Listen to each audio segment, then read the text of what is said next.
Prison ferme pour l'influenceuse Mouna Limam, condamnée pour trafic de psychotropes. Le tribunal de Dar El Beida à Alger a rendu un verdict sévère ce dimanche 13 août, en condamnant l'influenceuse des réseaux sociaux Mouna Limam à 18 mois de prison ferme.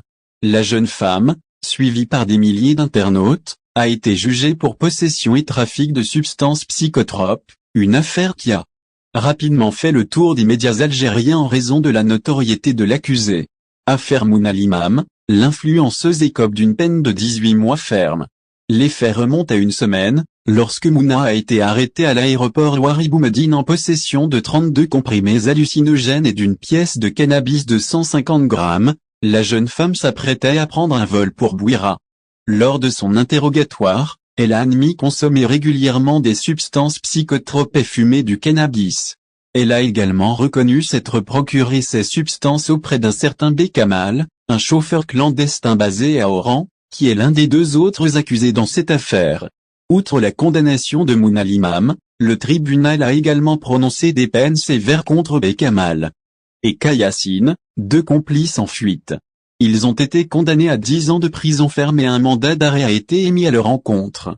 Le procureur avait requis ces peines lourdes, assorties d'une amende de 500 000 dinars, soulignant la gravité des actes commis. Le cas de Mouna Limam, une influenceuse ayant une grande portée sur les jeunes, souligne l'importance de la responsabilité des personnalités publiques dans la promotion de comportements sains et respectueux de la loi. Le verdict de ce jour envoie un message clair sur les conséquences légales sévères pour ceux qui se livrent à de telles activités illicites, indépendamment de leur statut social ou de leur influence en ligne. Plafonnement du prix du café au niveau national. Le ministre du Commerce et de la Promotion des Exportations, Tayeb Zitouni, a annoncé avant-hier à Alger que l'État commencera bientôt à indemniser les importateurs de café pour la différence entre les prix actuels sur les marchés mondiaux et les prix habituels, afin de réguler les prix de ce produit largement consommé au niveau local. Zitouni a précisé dans des déclarations à la presse en marge de la cérémonie de remise des diplômes aux étudiants diplômés du centre de formation de la Chambre algérienne de commerce et d'industrie, que les prix du café avaient connu une hausse spectaculaire à l'échelle mondiale, passant de 2 à 7 dollars le kilogramme en raison des variations climatiques, de la spéculation et des tensions géopolitiques. Il a souligné que, bien que le café ne soit pas un produit de première nécessité, il est largement consommé, et il est essentiel qu'il reste accessible aux Algériens conformément aux directives du président de la République. Le ministre a rassuré les importateurs de café, qu'ils soient en vue de la vente en l'état ou pour les besoins de transformation, que les services du ministère avaient réalisé une enquête détaillée pour surveiller toutes les quantités de café importé et qu'il veillerait à indemniser chaque opérateur de manière appropriée dès la publication du décret correspondant dans les prochaines heures. Il a expliqué que ce décret déterminera le prix de cette même matière, avec un prix final unifié pour le consommateur à l'échelle nationale, indépendamment du prix d'importation pour les opérateurs. Il a également précisé que l'indemnisation serait temporaire et serait progressivement abandonnée lorsque les prix reviendront à des niveaux normaux sur les marchés internationaux. Concernant les prix des viandes blanches, le ministre a annoncé qu'un stock de 11 000 tonnes de poulet avait commencé à être mis sur le marché national avant-hier et qu'il atteindrait progressivement 14 000 bouchées à travers le pays, dans le but de ramener le prix de ces viandes à 295 dinars le kilogramme. Il a attribué la hausse des prix du poulet, qui est passé de 350 dinars le kilogramme à plus de 500 dinars dans certains marchés, aux spéculateurs qui tentent de former des groupes pour contrôler les prix, et a assuré que ces services avaient identifié tous les spéculateurs et les suivraient. Renouvellement des structures de formation du ministère du Commerce. Le ministre a révélé lors de la cérémonie de remise des diplômes et des prix aux étudiants méritant qu'un programme pour évaluer toutes les ressources matérielles et humaines en vue du renouvellement des centres de formation du ministère du Commerce serait mis en place.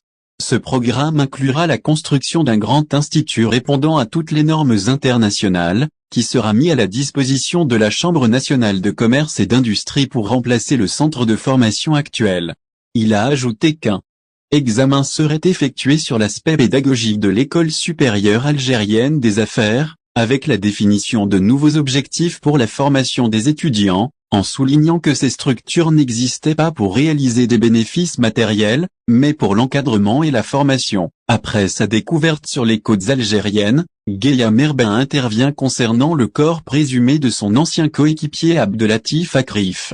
Des sources proches ont confirmé au journal Akhbarna que le corps retrouvé sur la plage de Cap Falcon à Oran, mercredi soir, est très probablement celui d'Abdelatif Akrif, joueur de l'Union de Tanger, qui avait disparu en mer le mois de juillet dernier. Lors d'une sortie récréative avec son coéquipier Slimane El Arrak à bord d'un petit bateau au large de Mdikfnidek. Les mêmes sources ajoutent que l'ancien gardien de but de l'Union de Tanger, l'Algérien Gueïa Merba, coordonne les démarches entre les autorités algériennes et la famille d'Akrif pour faciliter et accélérer les procédures nécessaires dans de tels cas.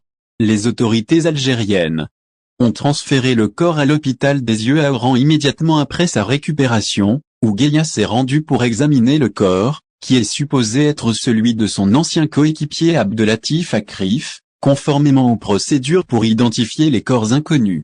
Les sources indiquent que Gueïa a reçu des assurances d'un responsable de l'hôpital des Yeux, qui a promis d'accélérer toutes les démarches, y compris l'analyse ADN pour confirmer l'identité du corps.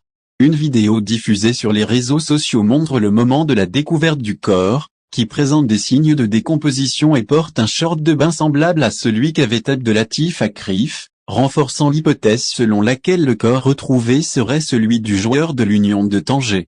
Il convient de rappeler que l'équipe de l'Union de Tanger vit depuis juillet dernier des jours difficiles après la disparition des joueurs Abdelatif Akrif et Slimane El Arrak, lors d'une sortie récréative à bord d'un petit yacht avec d'autres coéquipiers, sur la plage de Ristinka, dans la province de Mdikfnidek. L'Algérie condamne les accusations de dopage visant le coureur médaillé de bronze aux Jeux Olympiques de Paris.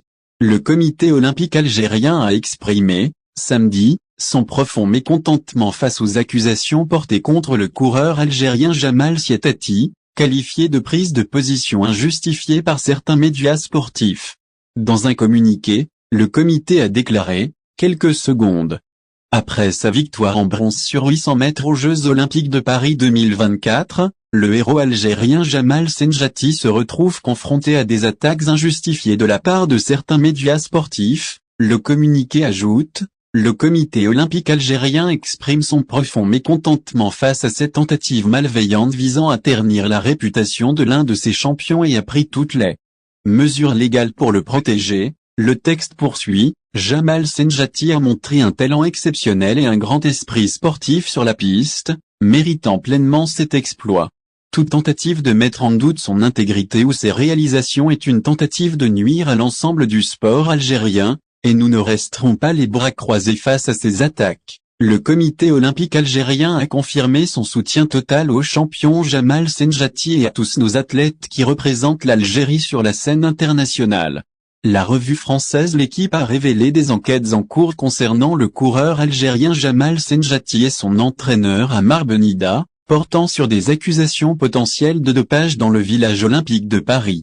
Selon les sources de la revue, des enquêteurs du Bureau central de lutte contre les atteintes à l'environnement et à la santé publique, également en charge de la lutte contre le dopage, ont mené des perquisitions dans le village olympique le jeudi 8 août, dans le cadre d'une enquête concernant Senjati.